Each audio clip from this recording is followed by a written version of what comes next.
दिल्ली के जिस जंतर मंतर से अरविंद केजरीवाल एंड कंपनी ने अपनी राजनीति की शुरुआत की थी, उसी जंतर मंतर पर आकर अरविंद केजरीवाल एंड कंपनी की राजनीति अब पूरी तरीके से समाप्त हो चुकी है। ये बात हम इसलिए कह रहे हैं, पिछले कई दिनों से कॉकरोच जनता पार्टी के नाम पर जिस तरीके से आम आदमी पार्टी अपनी राजनीतिक रोटियां सेकने में लगी हुई थी, वो अब फेल हो चुका है। यानी कि कॉकरोच जनता पार्टी का जो आंदोलन था, जिसमें समझा जा रहा था कि मतलब आम आदमी पार्टी ऐसा सोच रही थी कि करोड़ों की तादाद में लोग जुटेंगे, वो अब फ्लॉप शो हो गया है।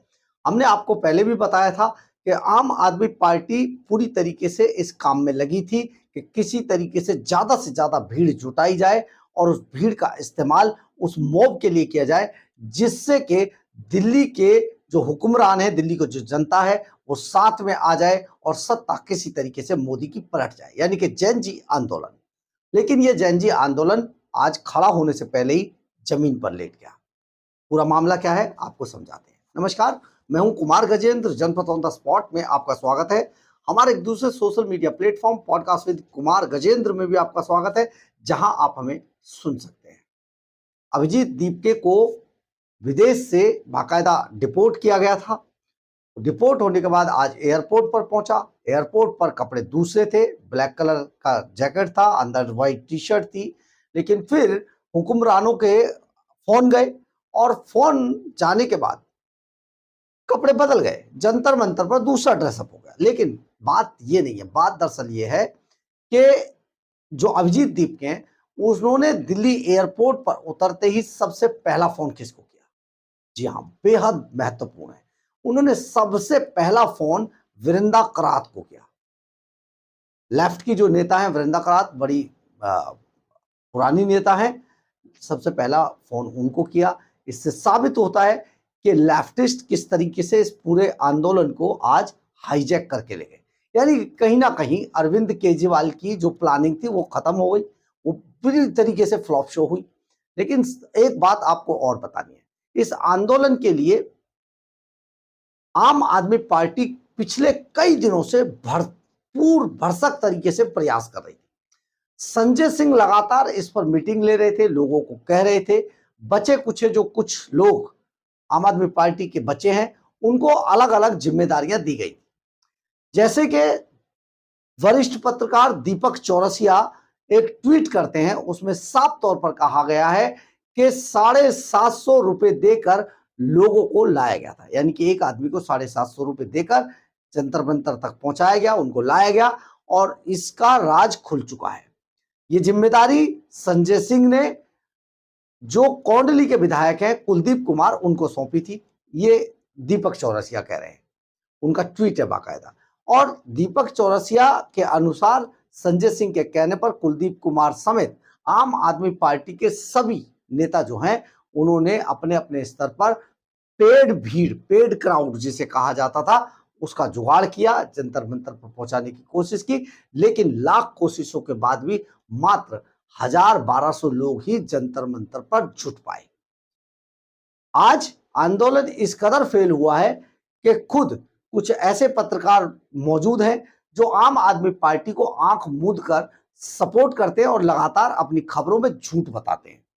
वो भी पत्रकार आज पहुंचते हैं, जिनमें एक महिला पत्रकार शामिल है। मैं उनका नाम नहीं लेना चाहता, लेकिन आज उसी तरीके के कई पत्रकारों ने मौके पर पहुंचकर साफ तौर पर कहा कि यह आंदोलन की हवा निकल गई है, फेल हो गया है। यानी कि जिस तरीके से देश विरोधी ताकतें खड़ी हुई, उन देश विरोधी ताकतों ने जब आंदोलन शुरू किया तो इस आंदोलन के अंदर फूट पड़ गई। एक तरफ लेफ्ट वालों का डफली गैंग कूद पड़ा बीच में, जिसने मंच पर कब्जा कर लिया और फिर वही हमें चाहिए आजादी। लेकिन दूसरी तरफ अरविंद केजरीवाल एंड कंपनी भी इस गैंग के अंदर घुसने की कोशिश कर रही थी। वो कह रही थी हमें चाहिए सत्ता। अब ये सत्ता और आजादी की लड़ाई के बीच में कहीं ना कहीं जब अभिजीत दीप के फंस गए तो उन्हें बेहोशी छाने लगी। बेहोशी इसलिए भी थी कि गर्मी बहुत थी और लंदन में लंबे समय से ये यूएस में रह रहे हैं, तो दिल्ली की गर्मी आखिर झेलते कैसे।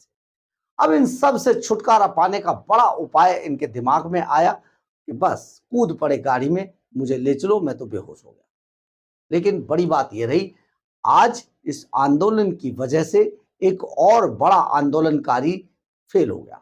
ये था सोनम वांगचुक। लंबे समय तक जेल में रहने के बाद पत्नी लगातार कोर्ट कचहरी के धक्के खाती रही और अब एक बार फिर से एक आंदोलन में कूदकर मोदी विरोध करने पहुंचा था। लेकिन बेचारा सब कुछ फेल हो गया। आप जरा सोचिए, 750 रुपए देकर पेड क्राउड इकट्ठा करने की कोशिश भी नाकाम हो जाए जिस आदमी की, जिस पार्टी की, तो उस पार्टी के पास बचा क्या है? यानी कि कुछ भी नहीं। सुनने में तो ये भी आ रहा है कि मौके पर आम आदमी पार्टी के कई नेता पहुंचने की कोशिश कर रहे थे जिन्हें भीड़ ने भगा दिया। अब ये आंदोलन आगे क्या चलेगा क्या नहीं चलेगा ये तो नहीं समझ आता, लेकिन एक चीज बड़ी समझ आ रही है कि डफलीबाज गैंग जो है पूरी तरीके से अब आंदोलनों में हावी हो जाता है और मंच पर कब्जा कर लेता है। यानी कि अगर आंदोलन केजरीवाल करने की कोशिश कर रहे थे और आंदोलन केजरीवाल के हाथ से फिसल कर दूसरी तरफ निकल जाए तो इससे बड़ी शर्मनाक बात और क्या हो सकती है। बहुत कुछ था आज बताने के लिए, लेकिन सबसे बड़ी बात यह है कुछ ऐसे बदजुबान लोग भी पहुंचे मौके पर जिन्होंने आज जमकर मीडिया के लोगों को निशाना बनाया। अब मीडिया के लोगों से याद आ गया, इनमें बहुत सारे कॉकरोच थे।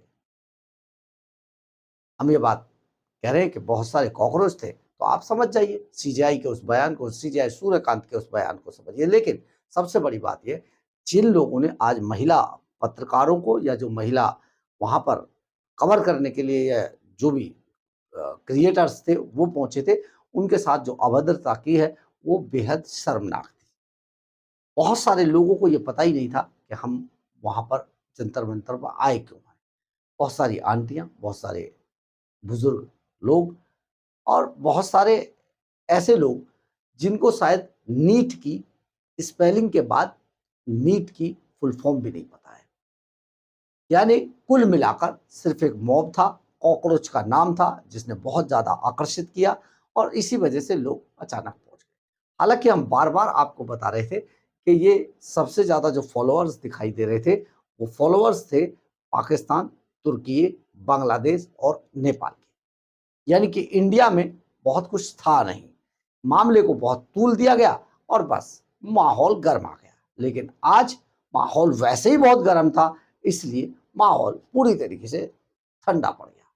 यानी कि कुल मिलाकर अरविंद केजरीवाल एंड कंपनी की एक और उम्मीद आज टूट गई। बहरहाल, अगर आपको हमारी ये खबर अच्छी लगे तो आप इसे लाइक, सब्सक्राइब और शेयर जरूर करें।